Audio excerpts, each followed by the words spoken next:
Assalamualaikum warahmatullahi wabarakatuh. Perkenalkan, saya adalah teman belajar Anda. Hari ini kita akan belajar mengenai ringkasan materi mata pelajaran PPKN yang berjudul Mewaspadai Ancaman Terhadap Kedudukan NKRI. Pada pembahasan ini akan dibagi ke dalam dua pembahasan. Yang pertama, ancaman-ancaman terhadap kedudukan NKRI dalam berbagai bidang, serta strategi mengatasi ancaman-ancaman terhadap kedudukan NKRI dalam berbagai bidang. Baiklah, mari kita bahas satu persatu. Ancaman-ancaman terhadap kedudukan NKRI. Menelaah ancaman terhadap integrasi nasional dihadapkan pada ATHG. Ancaman usaha yang bersifat mengubah atau merombak kebijaksanaan yang dilakukan secara konsepsional, kriminal, serta politik. Tantangan merupakan suatu hal atau usaha yang bertujuan atau bersifat menggugah kemampuan. Hambatan merupakan suatu hal atau usaha berasal dari diri sendiri yang bertujuan melemahkan atau menghalangi secara tidak konsepsional. Gangguan merupakan usaha dari luar yang bertujuan melemahkan atau menghalangi secara tidak konsepsional. Ancaman di bidang ideologi. Bangsa Indonesia belum sepenuhnya terbebas dari pengaruh paham lainnya, misalnya pengaruh liberalisme. Saat ini kehidupan masyarakat Indonesia cenderung mengarah pada kehidupan liberal yang menekankan pada aspek kebebasan individual. Globalisasi ternyata mampu meyakinkan masyarakat Indonesia bahwa liberalisme dapat membawa manusia ke arah kemajuan dan kemakmuran. Akan tetapi, pada umumnya, pengaruh yang diambil justru yang bernilai negatif. Misalnya, gaya hidup yang diliputi kemewahan, pergaulan bebas, dan sebagainya. Ancaman di bidang politik. Ancaman di bidang politik dapat bersumber dari luar negeri maupun dalam negeri. Ancaman politik dari dalam negeri dapat dilihat dari gerakan separatis. Dari luar negeri, ancaman di bidang politik dilakukan oleh suatu negara dengan melakukan tekanan politik terhadap Indonesia. Intimidasi, provokasi, atau blokade politik merupakan bentuk ancaman non-militer berdimensi politik yang seringkali digunakan oleh pihak-pihak lain untuk menekan negara lain. Gerakan separatis atau separatisme, kegiatan yang dilakukan oleh sekelompok masyarakat Indonesia yang ingin memisahkan diri dari negara Indonesia. Ancaman di bidang ekonomi. Pertama, ancaman internal. Inflasi, pengangguran, infrastruktur. Kedua, ancaman eksternal. Ketergantungan terhadap asing, daya saing yang rendah, kinerja ekonomi yang buruk. Ancaman di bidang sosial dan budaya. Ancaman yang berdimensi sosial budaya dapat dibedakan atas ancaman dari dalam dan ancaman dari luar.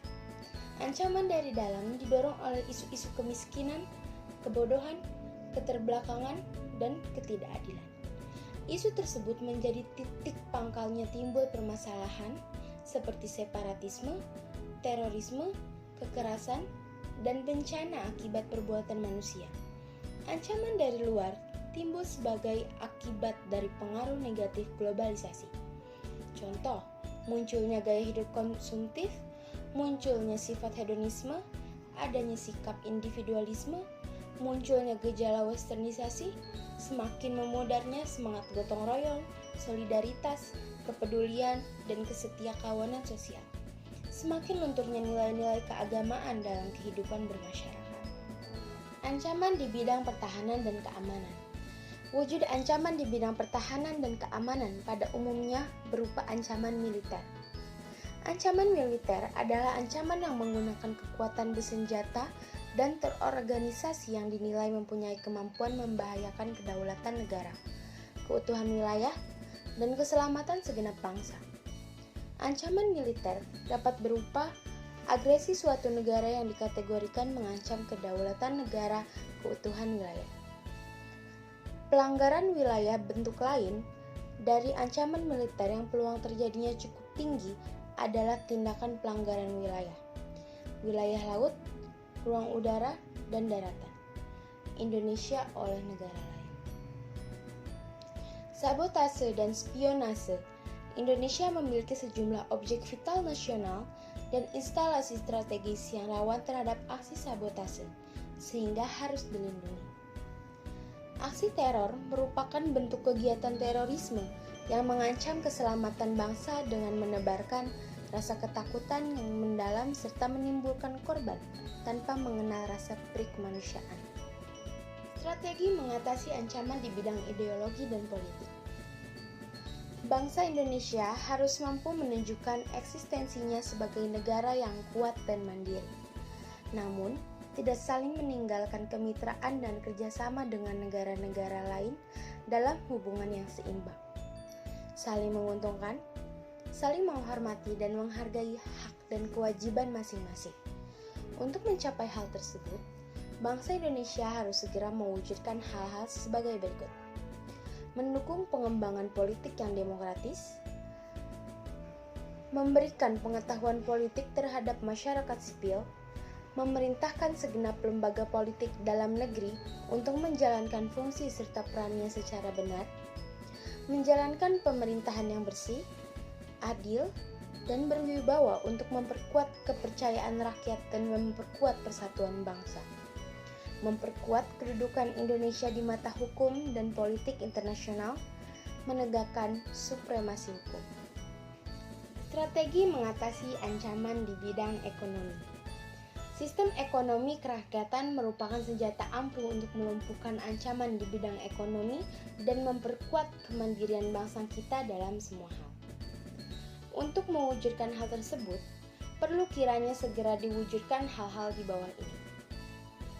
Sistem ekonomi dikembangkan untuk memperkuat produksi domestik untuk pasar dalam negeri, sehingga memperkuat perekonomian rakyat.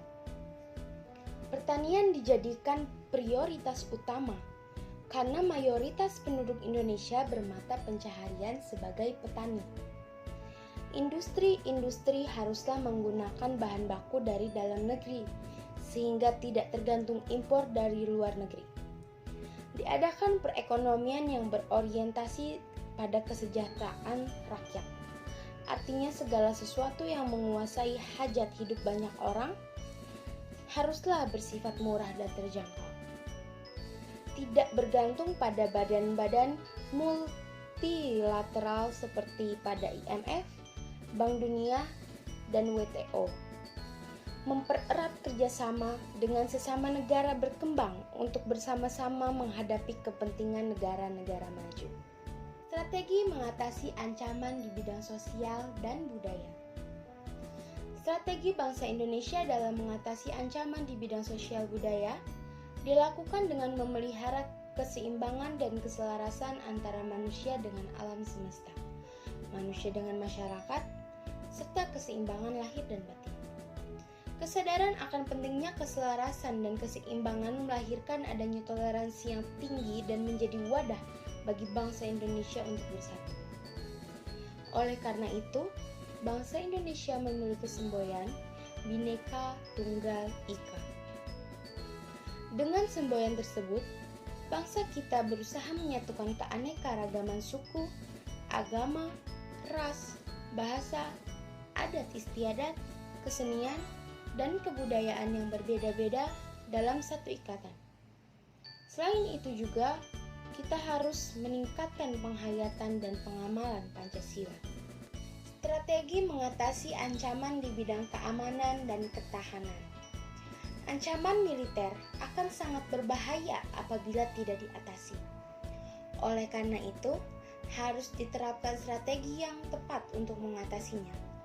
UUD Negara Republik Indonesia tahun 1945 telah mengatur strategi pertahanan dan keamanan bangsa Indonesia dalam mengatasi ancaman militer tersebut.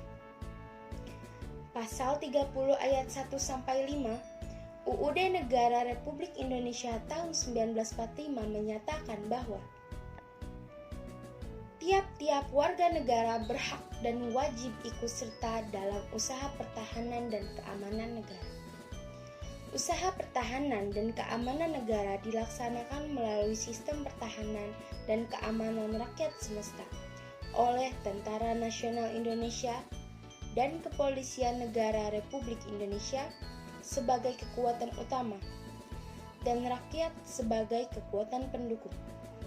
Tentara Nasional Indonesia terdiri atas Angkatan Darat, Angkatan Laut, dan Angkatan Udara sebagai alat negara, bertugas mempertahankan, melindungi, dan memelihara keutuhan dan kedaulatan negara. Kepolisian Negara Republik Indonesia sebagai alat negara yang menjaga keamanan dan ketertiban masyarakat, bertugas melindungi, mengayomi, melayani masyarakat, serta menegakkan hukum. Susunan dan kedudukan Tentara Nasional Indonesia, Kepolisian Negara Republik Indonesia, hubungan kewenangan Tentara Nasional Indonesia dan Kepolisian Negara Republik Indonesia di dalam menjalankan tugasnya. Syarat-syarat keikutsertaan warga Indonesia dalam usaha pertahanan dan keamanan diatur dengan undang-undang.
Akhirnya selesai juga pembahasan kita. Semoga pembahasan kali ini membantu teman-teman semua dalam memahami inti dari materi tersebut. Sampai bertemu di lain kesempatan. Salam merdeka. Wassalamualaikum warahmatullahi wabarakatuh.